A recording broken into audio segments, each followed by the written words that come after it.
You're listening to the Fierce Fatty Podcast, episode 77. Being fat and unhealthy. Is it true that if you really loved yourself, you'd lose weight? Question mark. Let's do it.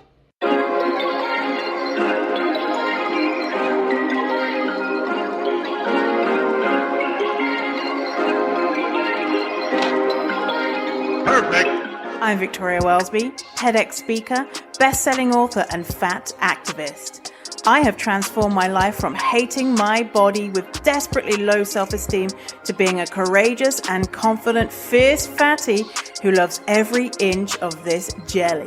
Society teaches us living in a fat body is bad, but what if we spent less time, money, and energy on the pursuit of thinness and instead focused on the things that actually matter, like if pineapple on pizza should be outlawed, or if the mullet was the greatest haircut of the 20th century. So, how do you stop negative beliefs about your fat body controlling your life? It's the Fierce Fatty Podcast. Let's begin.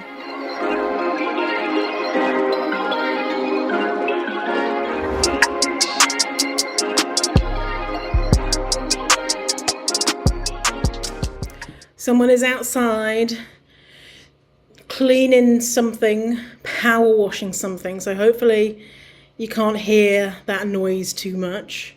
And welcome to this episode 77. Two swans are swimming. Isn't that seven? Is the swan swimming? Or is that two swans are swimming. Bingo calling. Can't wait till we get to 88, two fat ladies. Do you do that in North America with bingo? Do you have the legs 11? Doors next door. I don't even know that's one, but whatever. So how's life? Well, rhetorical question. Why are you not responding? Rude. I've asked you a question. How are you? Well, I'm fine, thank you. Thanks for asking. This week I've been quite busy getting poked and prodded with things. I got a vaccination, not COVID. So sad about it. But the HPV vaccination. I got the first one like years ago, and I something must have happened in my brain where I just was like, don't understand, because I only got one when you're meant to have three, and I was like, I think I've done it, but then I realised that I actually need three. So I'm starting again with the thing. It takes 6 months to get all three. So anyway, I got my HPV vaccine, the first of three, and then I got my yearly physical at the doctor. Well, I called and I was like, I need to get a PAP booked in. A PAP in the UK is called a smear test, which is the worst word, smear. Like, come on now. PAP is better. Because PAP is, I don't even know what PAP stands for, but it sounds better than smear. So the guy was like, oh, do you want to get your yearly physical done? And I was like, I've never had a yearly physical before, so let's do it. I don't really know what is involved. Turns out it's just exactly what happens when I go to the doctor anyway, because I have hypothyroidism and low iron and things like that. I get my blood work taken all the time, so it's just like getting your blood pressure, and because I'm on the pill I get my blood pressure taken anyway, getting your blood work and your blood pressure. And then he was like, well, part of the physical, I need to know your height and your weight. And I was like, no thank you, I can tell you what my height is. And he's like, yeah, we need to know your weight as well. And I was like, no thank you. And he's like, oh, it's a part of the physical. And I was like, no thank you. And he's like, okay. I said, I'm 5'7". He's like, wrote it on his piece of paper and then walked away. And I was like, that's the first time have I at that doctor's? Yeah, that's the first time I've had to say no thank you to being weighed. So that's what the yearly physical is I guess being weighed. And so I had it in my head, oh, they might ask to weigh me. And I thought, am I going to educate them in the moment? And I thought, I'll see how it goes. Because if he was like, but we need it, I would say, I have a history of disordered eating and an eating disorder, and weighing me would be bad for my mental health. And then if if they pressed any more, I would say weight is not an indicator of health. If we need my weight to calculate medication dosages, then that is absolutely fine. But as a general screening, it's not necessary. So I had that all prepared. And then I went and got my blood pressure, and my heart was beating because of that. And listen, I do this. This is my job, right? Talking about this stuff and having a very pleasant no thank you. I had to say no thank you twice. A very pleasant no thank you. And then he just said, okay, and then walked away. That caused my heart to start beating. And so then when I got my blood pressure done, one of the numbers was too high, and I was just about to get my pap, and she's like, oh, that other number is a bit high. And I said, could it be due to stress? And she's like, well, yes, you are sat on the bed with no clothes and just a paper gown about to have a pap. So yeah. And I was thinking, yeah. And I also had to deny being weighed, and I didn't know how the doctor was going to act. I didn't know if the doctor was going to, kick down the door to the exam room and be like, bitch, give us your weight. Why are you telling us your weight? Get out, And so my heart was just beating faster than normal. And so anyway, so I have to go back in a couple of weeks to get my blood pressure taken again, because hopefully I won't be as stressed. I could just feel my heart beating, and I was like, Victoria, your heart's beating fast right now because you're feeling stressed. So I want you to take some deep breaths and relax, because it's going to make the blood pressure reading go off. And then my brain was like, oh, you want me to relax? I'll show you fucking relax. Ba-bum, ba-bum, ba-bum, doing the opposite. So, yeah. But I've had that before, where I've had to go back, and because I've been stressed going into the doctors. And so I want to extend massive empathy for those of you who are doing this stuff at the doctors, going and deny and say no thank you to being weighed, because it's difficult, and it's kind of sometimes it might be better for your mental health just to be like, I'll be weighed, but don't tell me the weight, because that act of saying no is stressful. So anyway, so I got my pap. If you've not got a pap and you own a uterus, then I suggest you go in. It's not a big deal. I was watching videos last night, even though I had my pap like a week ago. I was watching videos about the procedure and shit like that, because I was like, I just want to know more. And because when you go in, well, when I've gone in, I've had maybe 5 paps, 6 paps in my life. You just do the thing, and you don't see all the magical equipment that they use. Not that there's loads of equipment, but it's pretty easy, like in and out. Like this woman did it filmed her getting hers, and it took 44 seconds for them to perform the whole procedure. So it's not that big a deal really, but it can be very, very stressful for people, and a lot of people don't go in because of that fear. And I really want to encourage you to go if you have a uterus, if you haven't already, because it's really good at preventing bad shit from happening. 10 years ago, I had a pap, and I had an abnormal result, and I had precancerous cells, and they just had to watch it, and it went away, which was cool. But sometimes, and I was age 26 when that happened, and in the UK, you get your first pap at 25. I don't know about the rest of the world, but still, just because you're young, or if you've had the HPV vaccine, it doesn't mean that you're not at risk of, an abnormal result. And the HPV vaccine, I learned now, it protects you from 9 strains of HPV. And there's actually 90 strains, but the 9 strains they protect you from are the most dangerous, the highest risk to cause cancer and other things that you don't want. But there's still, even if you have the HPV vaccine, some people apparently think, oh, because I've had the vaccine, I can't get cervical cancer. And that ain't true. So anyway, it's fine. Like, do you know what it's like? It's like getting the COVID test. someone sticking something like deep inside that you're like, I don't like this, it's kind of uncomfortable, but it's done in a second, and I didn't, that felt weird, kind of like that. It'd be like if someone put their finger in your ear and you'd be like, I just don't like that. It doesn't feel good, but and obviously everyone has a different reaction. But anyway, so I also was at the doctor's because I am in the process. I've been in the process for the last year of seeking criminal compensation for my sexual assault and abuse at the hands of my ex-partner. Now, in the UK, if you're a victim of a violent crime, I think it has to be a violent crime, maybe just a crime. No, I think a violent crime. If you're a victim of a violent crime, the UK government give you compensation. I never knew this. And so I was like, oh, if that's so, I'm going to apply to get compensation. But because it's been more than a few years since I made my last report to the police, because I went back to the UK to report that he had raped me, and that was maybe 5, 6, 7 years ago. And so from that date I think it was a couple of years to make the report.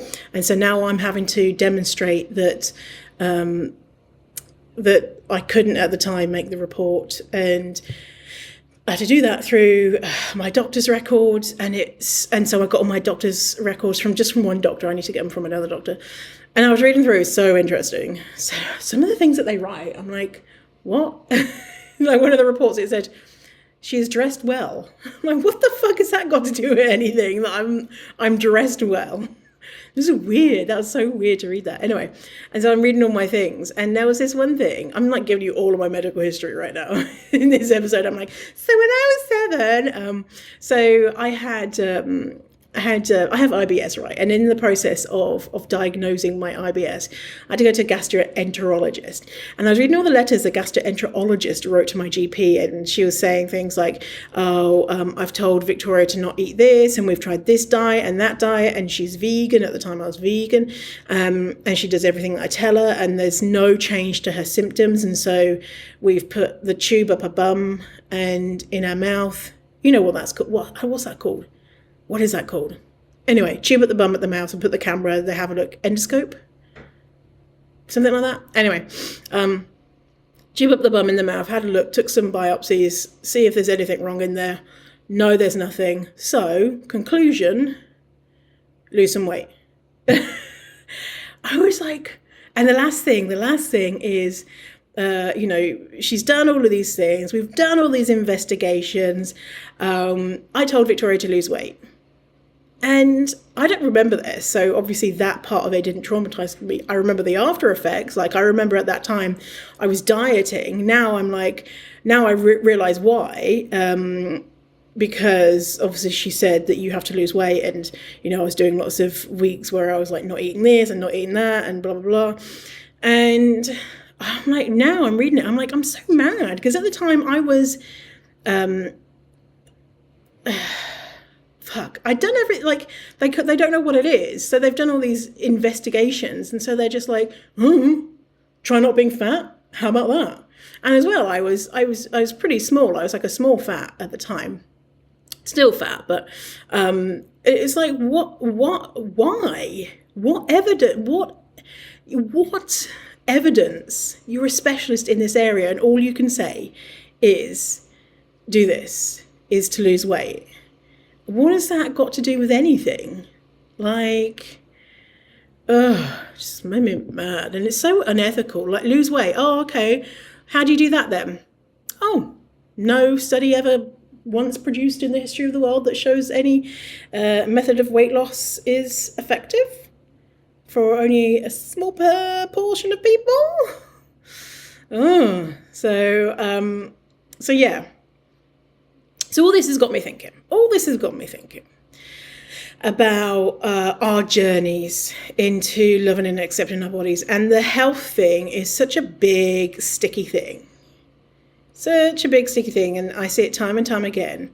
people are not able to accept their bodies because of something that's going on with their health or how they feel in their body. And they say, well, I can't really go all in with loving my body because I still want to lose weight. I shared something on Instagram. I made an image. I'll link to it in the show notes. And it's the Unlearning Fat Phobia and Body Hate Journey.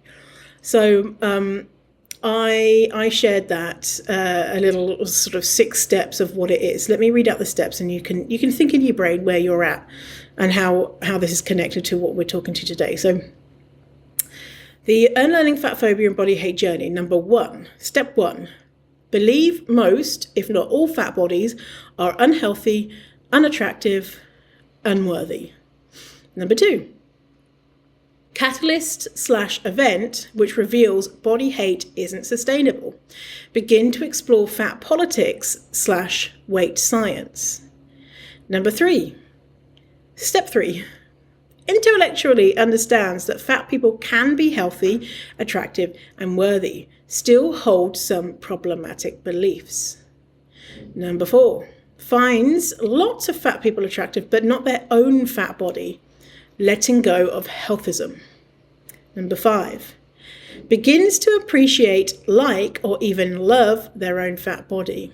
And number 6, understand and embody the reality that the issue was never to do with fatness, but with power and oppression. So a lot of people get stuck at number 3 and number 4, which is intellectually understands fat people can be healthy, attractive, and worthy, still holds problematic beliefs. And number 4, finds lots of fat people attractive, but not their own fat body, beginning to let go of healthism. So healthism, and then the other problematic beliefs, is a lot of what I'm talking about here. Is the idea that it's okay to love your body, but I can't love my body because XYZ. And a lot of times that XYZ is because I just don't like the way it feels to be fat, and I need to lose weight because some reason, my health condition or whatever. And this is really highlighted. So I have a Facebook group, a private Facebook group. It's called Fierce Fatty Friends. You can find the link in the show notes to join. And I share lots of different things in there. And one of the things I shared is a quote from a longer blog post. And the quote is, intentionally losing weight is the opposite of body positivity. So that was a quote. And then underneath is a whole kind of, what does that mean exactly? So again, it's intentionally losing weight is the opposite of body positivity. So in a nutshell, what I'm talking about there is body positivity is a political movement created to uplift fat people, increase fat rights and visibility and all that type of stuff. And intentionally losing weight means that you buy into the idea that, 1, there is a diet that works. 2, that you will gain health by losing weight, and that instead of trying to become more healthy at the weight you are. 3, you're in the act of erasing a fat body. And 4, it's got nothing to do with body positivity. Like, hey, we have a political movement that says it's okay to be fat and we should uplift fat people, and losing weight is the opposite. It's just the opposite. It's the opposite. It's like, say if you're in a I love cornflakes club, okay? I love cornflakes club. And then when you go home, you're like, yeah, I'm the number 1 member of the I love cornflakes club. You're out campaigning to remove cornflakes from the world, and you hate cornflakes yourself, and you refuse to have cornflakes in your house, and you think they're disgusting. Well, what? They're just separate things. Just go to the, I love cereal club if you're a cereal fan but you hate cornflakes. And, it's just, it's just not the right thing. Because a lot of people think, because of how a lot of people portray body positivity. A lot of people think body positivity is loving your body. Loving your body and body positivity are two separate concepts. You can love your body and not be body positive. You can be body positive and not love your body. They're two separate things. Body positive is a political movement, and it's all about the rights of fat people, marginalized bodies, and loving your body is about loving your body. So anyway, I put this quote: intentionally losing weight is the opposite of body positivity. And by the way, the word intentionally is important there as well, because sometimes our bodies, we lose weight, we gain weight, it's just what our bodies do. But it's when we are being like, right, I need to become thin and going on a diet. Okay, so a lot of people said, I don't agree with this, because if you really loved yourself, you'd lose weight. And I was like, that's the brakes putting on there. And I was like, what the fuck? How are these people in my group? And also, okay, I need to lay some ground rules here. And also, this is interesting because people are stumbling at this. Yeah, I love myself. That's why I want to lose weight, because I love myself. Fucking diet culture bullshit motherfuckers, companies co-opting this. Well, if you love yourself, you're body positive, so you want to lose weight. No.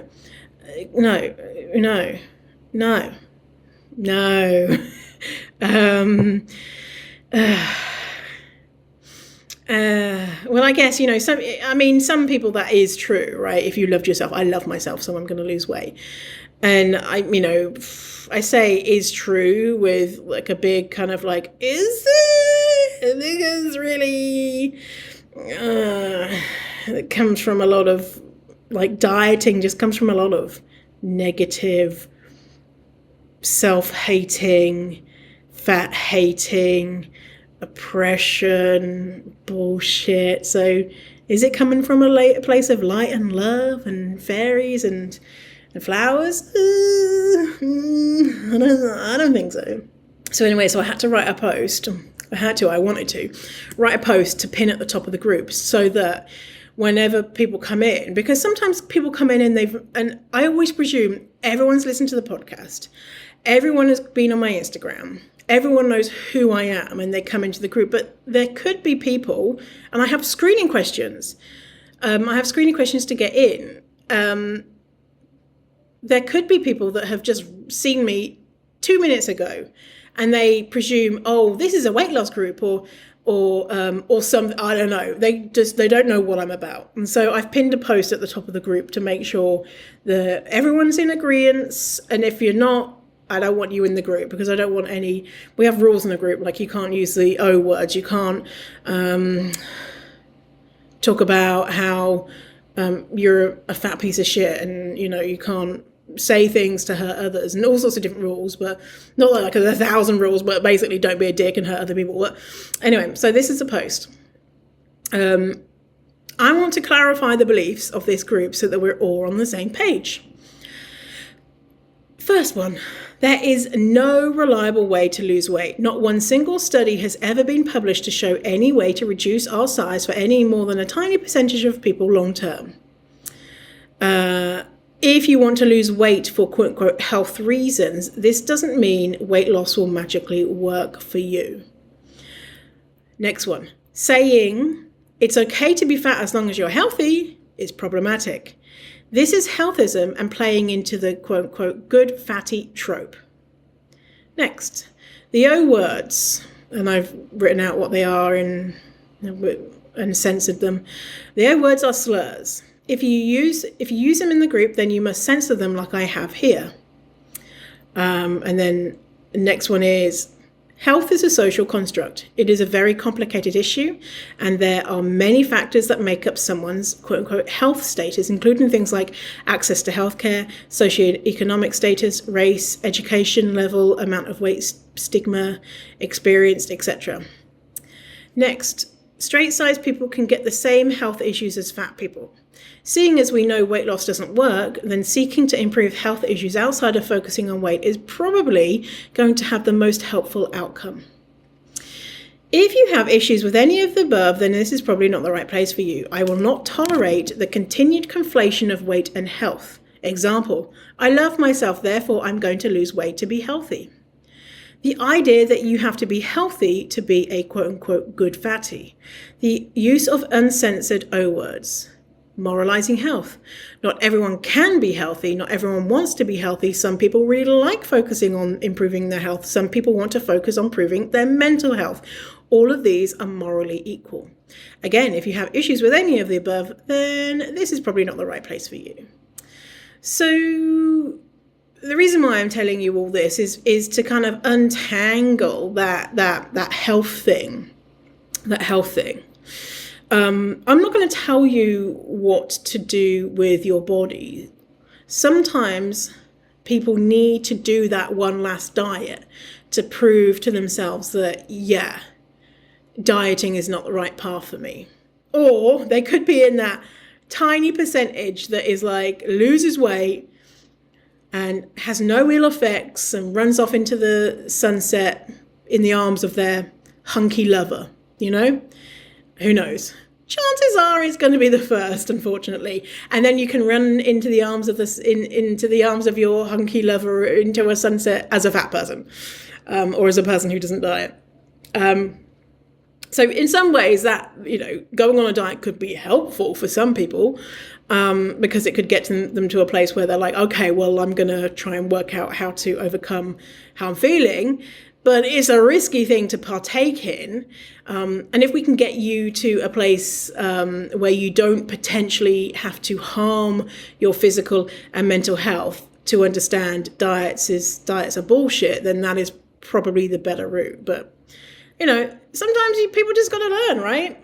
And so when people are like, no, I just need to diet, I'm just like, go for it. If that's what you feel like you need to do, then maybe it is. You do what you want with your body.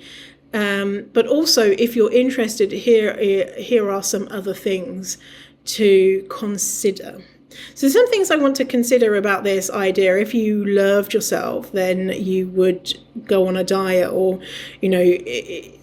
that stumbling block of, but I want to lose weight for this quote unquote good reason.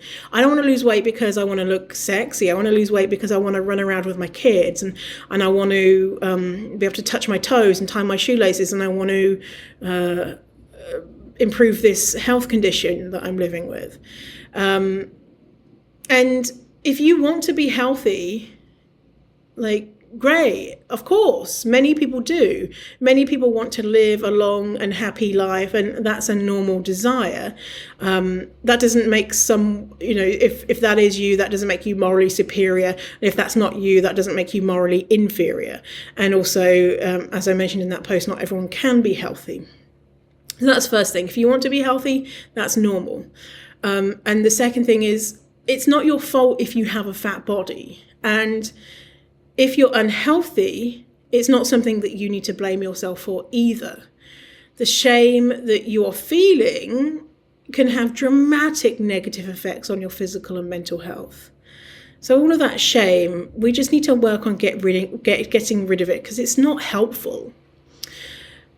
Number 3, no matter the reason for wanting to lose weight, your body responds the same way. So it's not like your body is like, well, finally, this bitch is doing a diet because she wants to be healthy, because she wants to run a marathon, because she wants to whatever. Well, now I'm going to listen to her and I'm going to become really thin and healthy and woo! She's finally got the memo. Not like before. She was trying to lose weight because she wanted to be sexy for her husband. Like unfortunately, our bodies are really fucking smart, but, it's not going to be like, this time the restriction is all about loving yourself. In that case, I'm just going to go against everything that I want to do in life. This is your body talking, and become really thin. And your body doesn't know. It doesn't matter. The stats are the same. 95 to 98% of people don't succeed at diets. There's no evidence to show that we can make our body smaller in the long term. And the maximum efficacy rate of a diet is 5%. So imagine if your doctor gave you a pill and said, hey, take these pills. There are some, potentially deadly side effects. Don't worry about those because there's a 5% chance you might temporarily lose weight.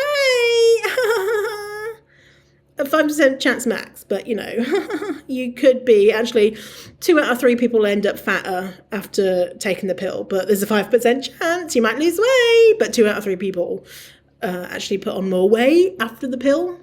2 out of 3, yeah, that's 66% of people. 66% of people, but there's a 5% chance. You'd be like, excuse me, motherfucker, no thank you. And depending on your size, the bigger you are, for bigger people, for the fatter people, there's a 0.08% chance for a bigger person to become smaller long term. So if you are fatter, the chances of you becoming smaller is slim. Oh, pun there, but I didn't mean to do it. It's not likely.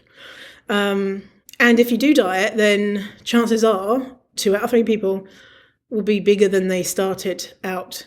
And 90% of people who are on a diet display symptoms of an eating disorder while on a diet. And we know, I've said in a couple of episodes again, the harmful effects of weight cycling, which is yo-yo dieting. And a lot of the effects of yo-yo dieting are the similar effects that we see in people with higher weight, things like elevated blood pressure and higher risk of certain things. And that can be put down to weight cycling. It's just not good for us, not good for our physical or mental health. So sometimes you'll see anecdotal evidence, maybe in yourself or in others, that when they lose weight or when you lose weight, when you've lost weight in the past, your condition is better, seems to improve.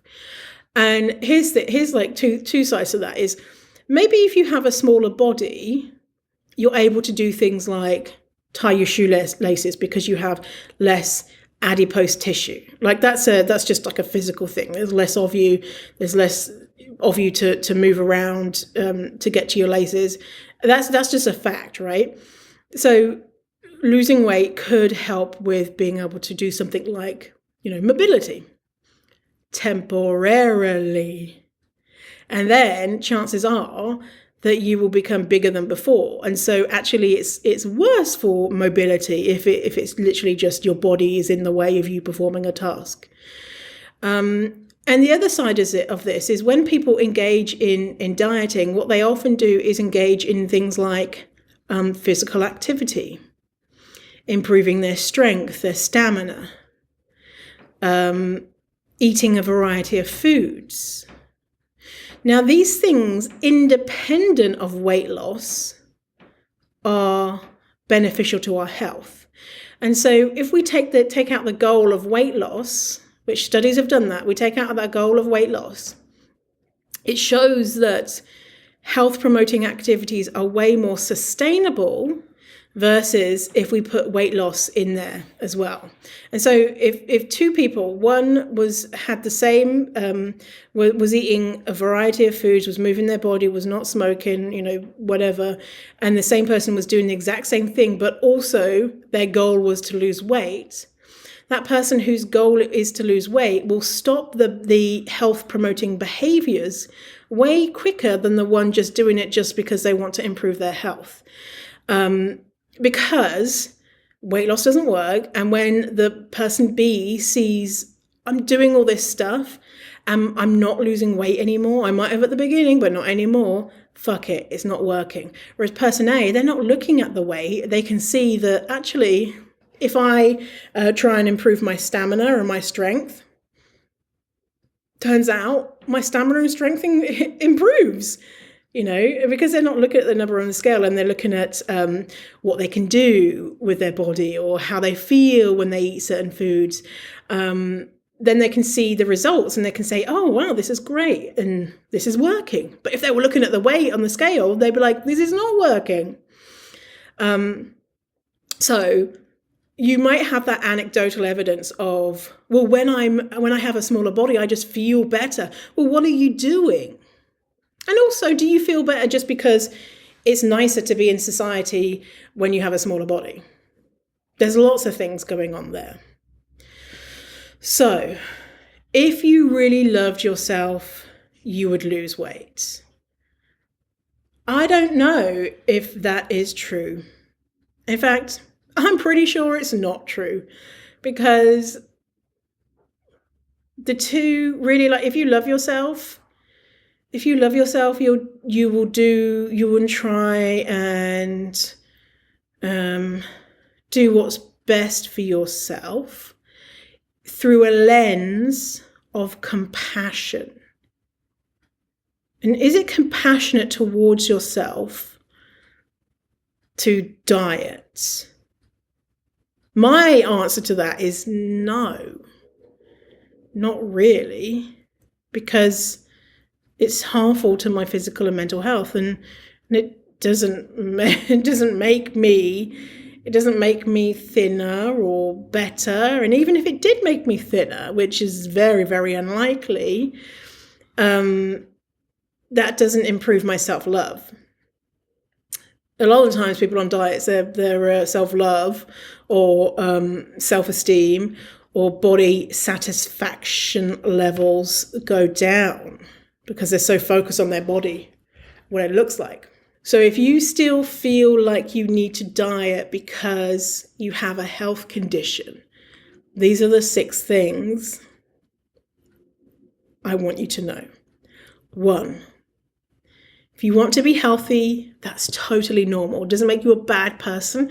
Many people want to be healthy, but we also need to recognize that not everyone can be healthy, and focusing on health, physical health too much, and not focusing on mental health or focusing on health in general too much can be problematic and unhealthy. It's not your fault if you have a fat body, and it's not your fault if you have any type of health condition. And shaming yourself for that is going to probably have negative impacts on you. And no matter the reason for wanting to lose weight, your body responds in the same way. So we know these numbers. 95 to 98% of diets fail. And it doesn't matter if you want to lose weight because it just feels better to be smaller, or you have a health condition, or your doctor told you. Those stats remain exactly the same. 2/3 of people who go on a diet will gain more weight than they started with. 90% of people who are on a diet display eating disorder, symptoms of an eating disorder.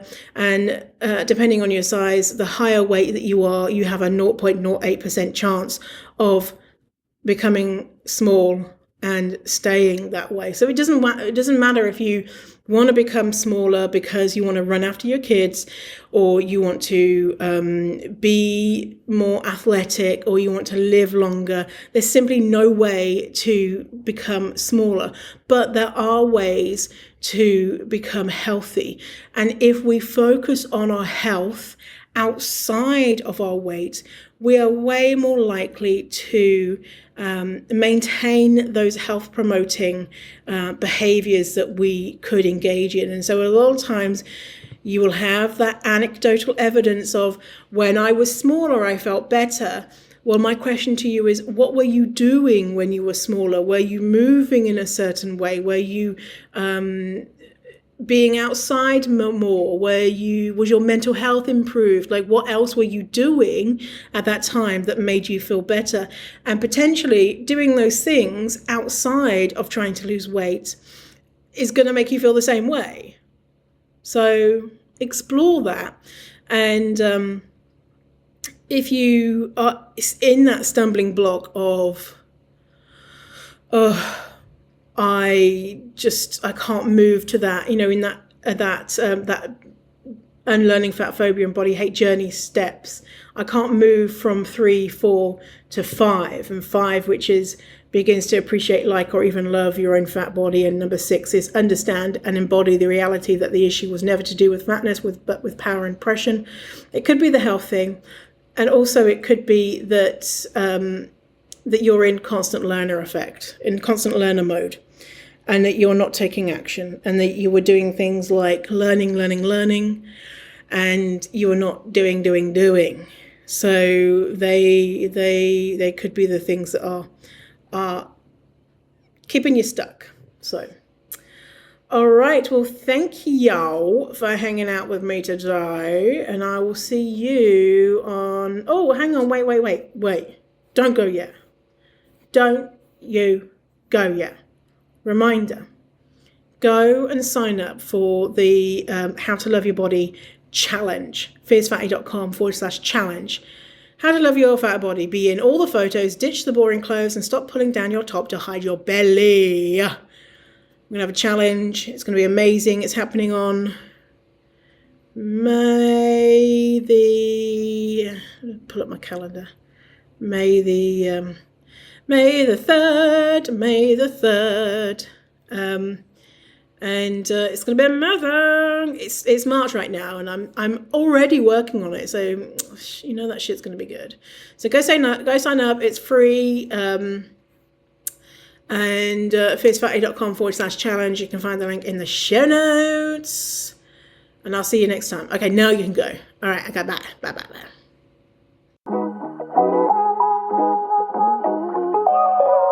Thanks for listening to the episode. And if you feel ready to get serious about this work and want to know when the doors open to Fierce Fatty Academy, which is my signature program where I teach all about how to overcome your fat phobic beliefs and learn to love your fat body, then go to fiercefatty.com/waitlist. Again, that is fiercefatty.com/waitlist to get your name on the waitlist for when Fierce Fatty Academy, my signature program, opens.